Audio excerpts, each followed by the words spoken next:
বাংলা ছবির স্বর্ণযুগের প্রায় সকল কিংবদন্তি অভিনেতাই আমাদের ছেড়ে চলে গিয়েছেন। হাতে গোনা যে কজন রয়েছেন তাদের মধ্যে অভিনেতা নির্মল কুমার একজন। বর্তমানে ৯৭ বছর বয়স তাঁর।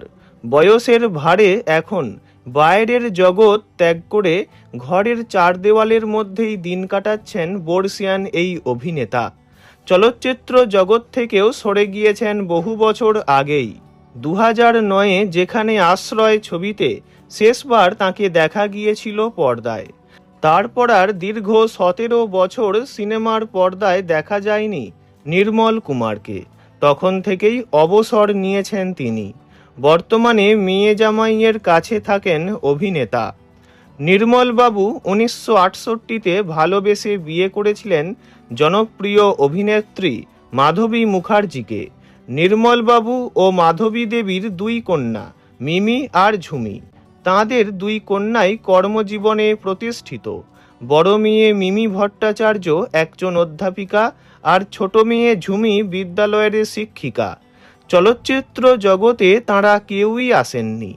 দুই মেয়ের বিয়েও হয়ে গিয়েছে এবং তাঁদেরও ছেলে মেয়ে রয়েছে। এখন ৯৭ বছর বয়সে নির্মল কুমার তাঁর বড় মেয়ে মিমি, জামাই এবং নাতনি জয়ীকে নিয়ে থাকেন লেক গার্ডেন্সে নিজের বাড়িতে। নাতনি জয়ী দাদুর খুব কাছের। মেয়ে নাতনি সকলেই খেয়াল রাখে তাঁর। স্ত্রী মাধবী মুখার্জি বহু বছর আগে থেকেই আলাদা থাকেন। একসময় নানান মনোমালিন্যের জেরে সেপারেশন হয়েছিল তাঁদের। তখন থেকেই আলাদা থাকেন তাঁরা, যদিও আইনি বিচ্ছেদ হয়নি।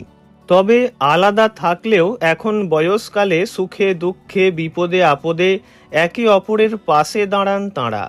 স্বামী, মেয়ে, নাতনিদের সঙ্গে বহুবার সময় কাটাতে দেখা গিয়েছে মাধবী মুখার্জিকে। গত কয়েক বছরে নির্মলবাবুর জন্মদিনেও হাজির ছিলেন মাধবী দেবী। গত বছর ১৪ই ডিসেম্বর পরিবারকে সঙ্গে নিয়ে নিজের ৯৭তম জন্মদিন সেলিব্রেট করেছেন নির্মল কুমার। তবে বয়সের ভারে নির্মলবাবুর শারীরিক অবস্থা এখন আর খুব একটা ভালো যায় না। বহুদিন ধরেই নানা রকম বার্ধক্যজনিত অসুস্থতায় ভুগছেন তিনি। সঙ্গে রয়েছে হার্টের প্রবলেম, তাই বুকে বসানো রয়েছে পেসমেকার। আগের বছরই শ্বাসকষ্টজনিত সমস্যা নিয়ে অনেক দিনের জন্য হাসপাতালে ভর্তি হতে হয়েছিল তাঁকে।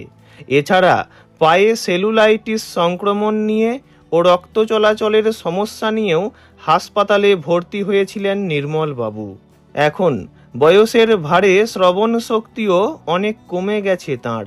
বেশি কথা বলতে গেলেও কষ্ট পান। মাঝে মধ্যেই রুটিন চেকআপের জন্য যেতে হয় তাঁকে। মেয়ে জামাইরা খুব খেয়াল রাখেন। সকলকে নিয়ে ভালো আছেন তিনি। ভিডিওটি এইটুকুই। বিনোদন জগতের সব রকম খবরাখবর জানতে চ্যানেলটি অবশ্যই সাবস্ক্রাইব করবেন। ধন্যবাদ।